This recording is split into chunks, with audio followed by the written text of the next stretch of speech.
Here as leaders of Rift Valley, all of us, regardless the party, Tanga, Kieleweke is not here. We are talking about Rift Valley. Because your people from ODM, they are here.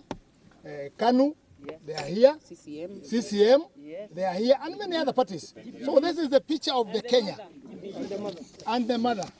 So we want to say... We have reflected deeply and meticulously taken stock of where we are as a region and as a people in terms of the challenges we are grappling with. The opportunities that exist in abundance coupled with the aspiration of our people.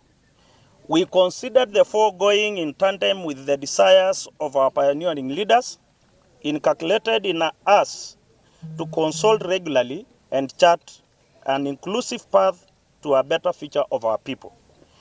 After due consultation, we therefore hold as follows: that we fully support the BBI report because it captures the concerns of our people, especially matters of agriculture and livestock, inclusivity and unity in diversity, security, social economic development and opportunities for the youth.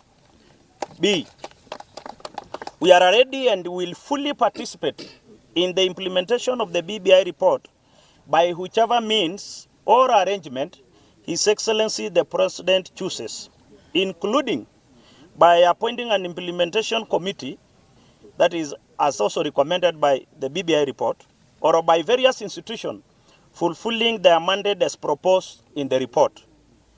3, in line with what was proposed by Wananchi and recorded in the BBI report, we are ready and will fully support any proposed amendment to the Constitution, whether through Parliament or by the Wananchi in a referendum.